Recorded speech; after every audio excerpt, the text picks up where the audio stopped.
ডেমোক্রেসির সাথে খেলাফতের যে কম্প্যারিজন এখানে করা হয়েছে, আমি বিনয়ের সাথে এটার সাথে দ্বিমত করি। খেলাফত হচ্ছে একটা বিশ্ব ব্যবস্থাপনা, এটার সাথে ডেমোক্রেসি হচ্ছে একেবারে নির্বাচন একটা প্রক্রিয়া। এটা কোনো মতবাদ হিসেবে আমরা মানতে রাজি না, কারণ ডেমোক্রেসির মাধ্যমে আমার বিয়েও হয় না, ডেমোক্রেসির মাধ্যমে আমার সংসার তৈরি হয় না, সংসার বিচ্ছেদ হয় না, আমার কবরস্থ করা হয় না, আমাকে আমাকে আমাকে পোশাক পরতে ডেমোক্রেসির মাধ্যমে বাধ্য করা হয় না। আমি ডেমোক্রেসিটা হচ্ছে শুধু বিশ্বাস করি একটা দেশের ট্রানজিশন কেমন হবে, রাষ্ট্রের ক্ষমতার পরিবর্তন কেমন হবে তার একটা প্রক্রিয়া মনে করি। এইখানে কিছু ত্রুটিযুক্ত আছে, সেগুলো সংশোধনের জন্য আমরা এখনো পর্যন্ত বলছি। পৃথিবীর এক এক দেশে এক এক ধরনের ডেমোক্রেটির চর্চা আছে। 90-এর অধিক দেশে পিআর সিস্টেমে নির্বাচন হয়, কোথাও কোথাও আছে দ্বিকক্ষ বিশিষ্ট পার্লামেন্ট, কোথাও এক কক্ষ বিশিষ্ট পার্লামেন্ট। আমাদের মানে এই তার্কিতেও তো ডেমোক্রেসি আছে, আবার ইরানেও ডেমোক্রেসি আছে। ইরানের ডেমোক্রেটিক সিস্টেম এটা আর এক ধরনের। আবার আমি গেছি চায়নায়, সেইখানে সিপিসি সেন্টারে আমাকে নিয়ে যে বড় বড় কমিউনিস্টের নেতারা বুঝাচ্ছে যে আমরাও ডেমোক্রেসি পালন করি। আমি খুব অবাক হইলাম যে তোমাদের আবার ডেমোক্রেসি কি। তখন তারা বুঝাইলো যে আমাদের ডেমোক্রেসির নাম হচ্ছে people whole process democratic system. এরপরে তারা দেখাইলো পৃথিবীতে ডেমোক্রেটিক সিস্টেমটা তো আসলেই ম্যাথমেটিক্যালি প্রুভেন, অধিকাংশ মানুষের শাসন ডেমোক্রেসি না। এইটা প্রুভ করে কিন্তু অলরেডি নোবেল পুরস্কারও পেয়ে গেছে। সুতরাং এটা ত্রুটিযুক্ত, এটা রিফাইনারি করার জন্য এক এক দেশে এক এক রকম কাজ, এগুলো অব্যাহত আছে। এটা যদি কোনো মতবাদ হইতো তাহলে এইগুলো এত কাটাছেড়া, পৃথিবীর এক এক জায়গায় এত ভার্সাটাইলিটি তো থাকার কথা না।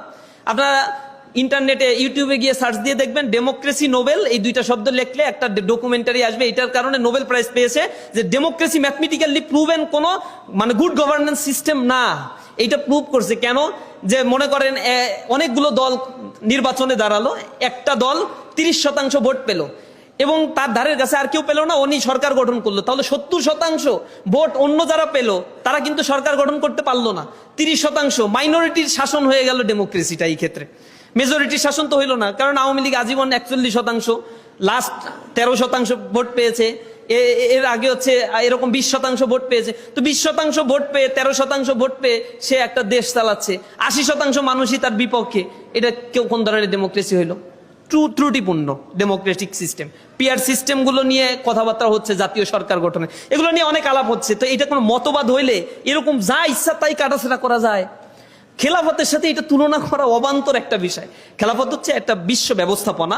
রাসূলের সময় খেলাফত ছিল খলিফাতুল মুসলিমিন, পৃথিবীতে একজনই হন যার অর্ডারে অল অর্ডার পরিচালিত হয়। একটা জোট হবে হয়তো নতুন পৃথিবীতে, এর একটা নতুন মেরুকরণ হবে। খেলাফত ব্যবস্থাপনায় এক এক দেশে আমিন নিযুক্ত হবে। পৃথিবীতে এরকম একটা সময় ছিল, আবার আসবে খেলাফাতু মিন হাজিন নবুয়া, এগুলো এক সময় হবে। পৃথিবীর সিস্টেমগুলো ব্রেক ডাউন হবে। পৃথিবী একটা সময় ছিল কলোনিয়াল সিস্টেম, কলোনিয়াল সিস্টেম ভেঙে গেছে, এখন নিউ কলোনিয়ালাইজেশন তৈরি হয়েছে।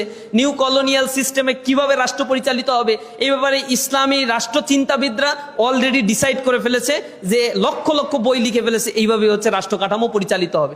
তো সেইখানে তারা ডেমোক্রেটিকে দুইটা ফরমেশনে নিয়ে আসছে, একটাকে বলছে ওলি আহাদ আর একটাকে বলছে আহলুল হাল্লি ওয়াল আকদ, মজলিসে শুরার সিস্টেম।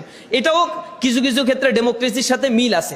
তবে ডেমোক্রেসির একটা হচ্ছে আল্লাহ, জনগণ হচ্ছে সর্বময় ক্ষমতার উৎস বা মালিক, এইটাকে এলাই করা হয় এবং বলা হয় of the people, by the people, for the people. এই যে কনসেপ্ট আব্রাহাম লিঙ্কনের, এইখানে কিন্তু ওই কনসেপ্টে আবার নিয়ে যাওয়া হয়নি, মানে জনগণই সর্বময় ক্ষমতার উৎস, এটা বলা হয়নি। পরবর্তীতে এটা পশ্চিমারা জড়ায় আমাদের সাথে আকীদাগত বিষয়টা জড়ানোর চেষ্টা করছে। আমরা আল্লাহকে সর্বময় ক্ষমতার মালিক মনে করি, জনগণ হচ্ছে আল্লাহর পক্ষ থেকে রিপ্রেজেন্টেটিভ। যখন আমাদের উপরে জনগণ আস্থা রাখে, আমরা জনগণের সেবক হই, খাদেম হই, আমরা রাষ্ট্রের মালিক হইতে রাজি না। এ কারণে আমরা ক্ষমতা পেলে আমরা জবাবদিহিতামূলক একটা সমাজ প্রতিষ্ঠার জন্য চেষ্টা করি। ডেমোক্রেসি নিয়ে আলাপ আলোচনা আর বড় সেমিনারের প্রয়োজন। জাস্ট এতটুকু বললাম, ডেমোক্রেসিকে আমরা কোনো মতবাদ মানতে রাজি না। এটা হচ্ছে জাস্ট নির্বাচনের একটা সিস্টেম। খেলাফত হচ্ছে একটা বিশ্ব ব্যবস্থাপনা, এটার সাথে ওইটার কোনো মিল হবে না।